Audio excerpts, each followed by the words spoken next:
11 साल की उम्र में ज्यादातर बच्चे खिलौनों और खेलों के बारे में सोचते हैं। मैं नहीं। मुझे शेयर बाजार में बहुत दिलचस्पी थी। यह मोनोपोली के एक बड़े खेल जैसा लगता था, लेकिन असली पैसों वाला। मेरे माता पिता जो मेरा साथ देते थे लेकिन सावधान भी थे, उन्होंने मुझे अपने जन्मदिन के पैसों की एक छोटी सी रकम निवेश करने की अनुमति दी। अपने पॉकेट मनी और स्टॉक्स की शुरुआती समझ के साथ मुझे लगा जैसे मैं दुनिया जीत रही हूं। मुझे अपना पहला ट्रेड करने का रोमांच आज भी याद है। यह बहुत ही रोमांचक था, मेरे पैसों को बढ़ते हुए देखना। लेकिन मुझे क्या पता था, भावनाओं का एक उतार चढ़ाव इंतजार कर रहा था। वे शुरुआती दिन बाजार के अप्रत्याशित स्वभाव में एक क्रैश कोर्स थे। मैंने रिसर्च के बजाय अपने मन की बातों के आधार पर जल्दबाजी में फैसले लिए। कहने की जरूरत नहीं है कि मैंने पेशेंस और ड्यू डिलिजेंस के महत्व के बारे में कुछ कठिन सबक सीखे। निवेश में मेरी शुरुआती कोशिशें छोटी जीत और बड़े नुकसान का मिला जुला बैग थी। बिना किसी क्लियर स्ट्रेटजी के मैं जल्दी मुनाफा कमाने के चक्कर में एक हॉट स्टॉक टिप से दूसरे पर जाता रहा। बढ़ते शेयर की कीमत का उत्साह नशीला था, लेकिन अचानक गिरावट का दर्द भी उतना ही तेज था। एक टेक कंपनी में एक खास इन्वेस्टमेंट ने एक स्थायी छाप छोड़ी। मैं उनके इनोवेटिव प्रोडक्ट और बढ़ती शेयर की कीमत से मोहित हो गया था। सभी सलाह को नजरअंदाज करते हुए मैंने अपनी बचत का एक बड़ा हिस्सा इसमें लगा दिया। उसके कुछ ही समय बाद शेयर गिर गया। वह अनुभव हालांकि दर्दनाक था, लेकिन अमूल्य था। इसने मुझे कठिन तरीके से सिखाया कि स्पेक्यूलेशन इन्वेस्टिंग नहीं है। अब समय आ गया था कि गियर्स बदले जाएं, इन्वेस्टिंग को ज्यादा मैच्योर और इन्फॉर्म्ड नजरिए से देखा जाए।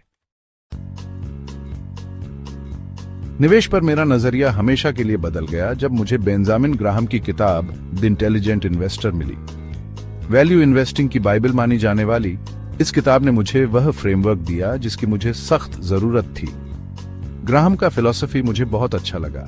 इन्वेस्टिंग ट्रेंड्स का पीछा करने के बारे में नहीं था, बल्कि एक बिजनेस की इंट्रिंसिक वैल्यू को समझने के बारे में था। ग्राहम की टीचिंग्स ताजी हवा के झोंके जैसी थी।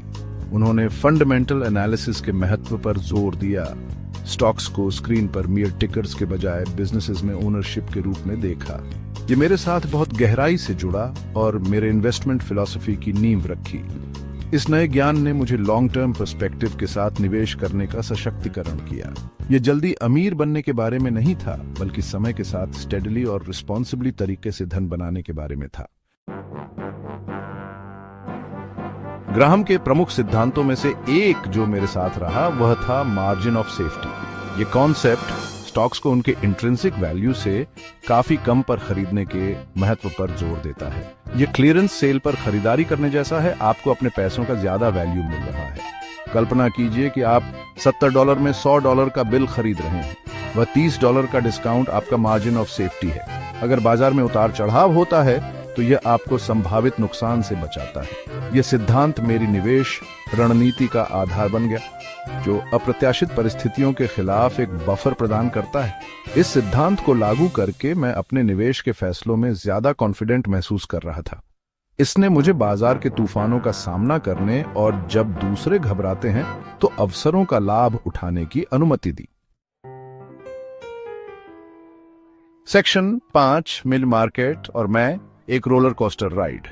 ग्राहम ने मी मार्केट के कॉन्सेप्ट को पेश किया है, जो एक भावुक प्राणी है जो आपको हर दिन आपके स्टॉक्स के लिए कीमतें प्रदान करता है। कुछ दिन वह ऑप्टिमिस्टिक होता है तो कुछ दिन निराशावादी। जरूरी बात यह है कि उसके मूड स्विंग्स में न बहे। इस कॉन्सेप्ट को समझना बहुत लिबरेटिंग था।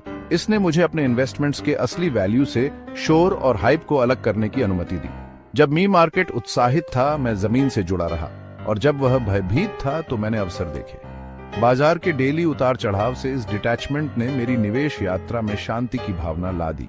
मैंने शॉर्ट टर्म फ्लक्चुएशंस को अनदेखा करते हुए लॉन्ग गेम पर ध्यान केंद्रित करना सीखा, जो अक्सर इन्वेस्टर्स को विचलित और गुमराह करते हैं। सेक्शन 6 एक मालिक की तरह निवेश, व्यवसायों को समझना। स्टॉक्स को व्यवसायों में ओनरशिप के रूप में मानने पर ग्राहम का जोर एक गेम चेंजर था। इसने मुझे शेयर की कीमत से आगे बढ़कर अंडरलाइंग कंपनी में जाने के लिए प्रेरित किया। वे कौन से प्रोडक्ट्स या सर्विसेज प्रदान करते थे, उनके कंपेटिटिव एडवांटेजेस क्या थे। इस अप्रोच ने मुझे एक पैसिव स्टॉक पिकर से एक एंगेज्ड बिजनेस एनालिस्ट में बदल दिया। मैंने फाइनेंशियल स्टेटमेंट्स को पढ़ा, इंडस्ट्री ट्रेंड्स का अध्ययन किया और मैनेजमेंट टीम्स का विश्लेषण किया। यह प्रक्रिया हालांकि शुरुआत में कठिन थी, लेकिन धीरे धीरे इंट्यूटिव और एंजॉयबल बन गई। जिन व्यवसायों में मैंने निवेश किया, उन्हें समझकर मैंने उनकी क्षमता और उन कारकों के लिए गहरी कदर हासिल की जो उनकी सफलता को प्रभावित कर सकते हैं। इस अप्रोच ने मुझे ज्यादा इन्फॉर्म्ड फैसले लेने और मेरे इन्वेस्टमेंट्स में ओनरशिप की भावना को बढ़ावा देने का अधिकार दिया। सेक्शन 7, कंपाउंडिंग की शक्ति धैर्य का फल मिलता है। मैंने शुरू में जो सबसे मूल्यवान सबक सीखा, उनमें से एक था कंपाउंडिंग की शक्ति। यह एक स्नोबॉल प्रभाव की तरह है, जहां आपका रिटर्न समय के साथ और भी ज्यादा रिटर्न उत्पन्न करता है। आपका पैसा जितना लंबा निवेश किया जाता है, उतना ही यह तेजी से बढ़ सकता है। एक स्नोबॉल की कल्पना करें जो एक पहाड़ी से नीचे लुढ़क रहा है और जैसे जैसे जाता है ज्यादा बर्फ इकट्ठा करता है। यही कंपाउंडिंग का जादू है। लगातार निवेश की गई छोटी राशि भी समय के साथ बड़ी रकम में बदल सकती है। इस सिद्धांत ने जल्दी शुरुआत करने और लंबी अवधि के लिए निवेशित रहने के महत्व पर प्रकाश डाला। इस समझ ने मुझ में धैर्य और अनुशासन के गुण पैदा किए। इसने मुझे शॉर्ट टर्म गेन्स का पीछा करने के आग्रह का विरोध करना और अपने इन्वेस्टमेंट्स के steady long term growth potential पर ध्यान केंद्रित करना सिखाया। सेक्शन 8, सीखने का एक जीवन काल, सफलता के लिए संसाधन। मेरी फाइनेंशियल लिटरेसी की यात्रा ग्राहम के साथ समाप्त नहीं हुई। मैंने खुद को शिक्षित करना जारी रखा। वॉरेन बफेट, पीटर लिंच और चार्ली मुंगर जैसे अन्य प्रभावशाली निवेशकों के कार्यों की खोज की। प्रत्येक ने अनूठी अंतर्दृष्टि प्रदान की और बाजारों के बारे में मेरी समझ को व्यापक बनाया। किताबों से परे मैंने खुद को फाइनेंशियल न्यूज में डुबो दिया, सेमिनार्स में भाग लिया और साथ ही निवेशकों के साथ डिस्कशंस में शामिल हुआ। आगे रहने और लगातार विकसित हो रहे बाजार डायनामिक्स के अनुकूल होने के लिए यह निरंतर सीखने की प्रक्रिया महत्वपूर्ण है। वित्त की दुनिया लगातार बदल रही है और जो कल काम करता था वह कल काम नहीं भी कर सकता है। इसलिए ज्ञान की प्यास और अनुकूलन करने की इच्छा पैदा करना लॉन्ग टर्म सक्सेस के लिए महत्वपूर्ण है।